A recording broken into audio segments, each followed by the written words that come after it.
Having served in the Oklahoma legislature, I've heard things on the floor of the House and the state Senate that probably more outrageous than I've heard perhaps anywhere. But I will tell you this, I wouldn't say that I experienced what my grandparents experienced. I mean, the access to education, the ability for education to be really my opportunity to a better life doesn't erase racism. It doesn't mean you can't and not going to get pulled over and stopped by a police officer and asked, what are you doing in this neighborhood? And I've had those experiences happen. But I will say this, the opportunity to have experiences and exposure to actually graduate from a university and having had the chance to study abroad has given me educational opportunities that have allowed me to have the kind of experiences in life that my grandparents and my parents just simply didn't have.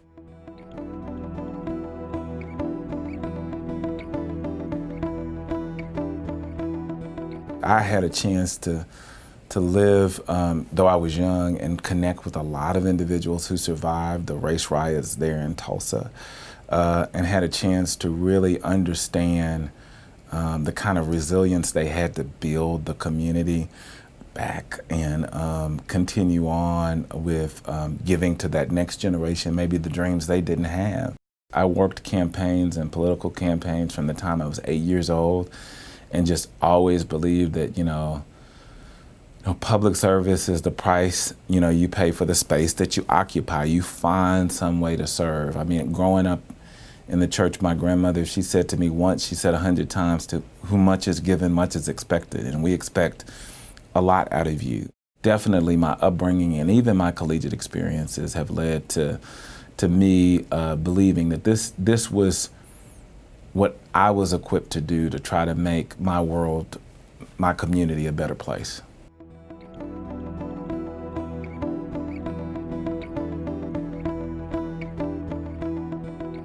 Really and truly, building a better campus climate is first, and diversity happens when you have a better climate.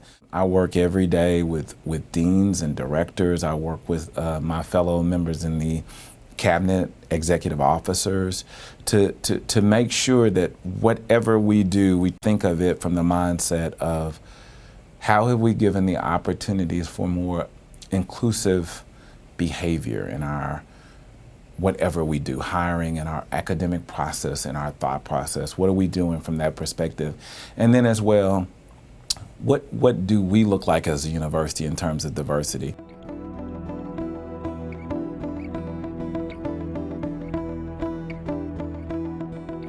What we have to do a better job is helping people understand how to build relationships with people who are different from them, and that it's okay. And even in a college environment, you would think that was an easier job, but we still have a lot of individuals who carry biases that they don't even know they have, and some who think they're quite culturally competent that carry biases.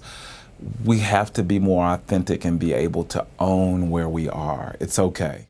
We've got to do some perspective changing with individuals. And I think higher ed is unique for it because in many cases it's the last stop that you receive before you go into communities where people look like you and they go to the same church and they go to the same grocery store. And how do you get to the point to where you grow yourself?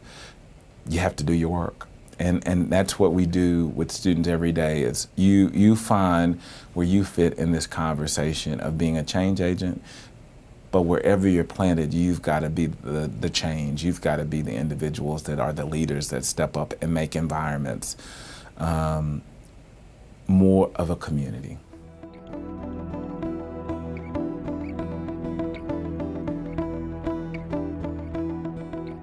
You just can't exist in this world today and be successful and not be culturally competent, not be relatable, not be at least able to work with individuals that might come from all different walks and experiences. There's so much more you can do when you push yourselves to come, when we push ourselves to come out of our comfort zones and really get to understand what it means to know and embrace people who are different.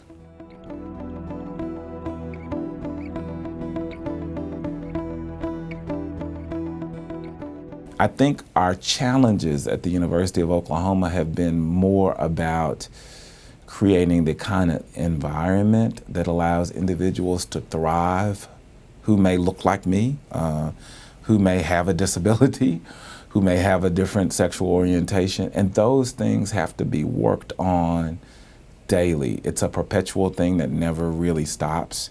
And so what is our greatest challenge? Not being so quick to pat ourselves on the backs when we have significant strides. We still have a lot of work to do to build trust with students and faculty and staff who are skeptical, because we've talked about the University of Oklahoma. We've had our high points and we've had our low points. And so my greatest challenge every day is to try to be as transparent as possible, that our work is very intentional, and that this office and the work of the president is not just a reaction, but the way we do business at the University of Oklahoma. And so it takes time to get people there. And at the University of Oklahoma, I mean, I don't think we ever find ourselves healed, but we are always in the mode of understanding that we're going to do our work to be a better place.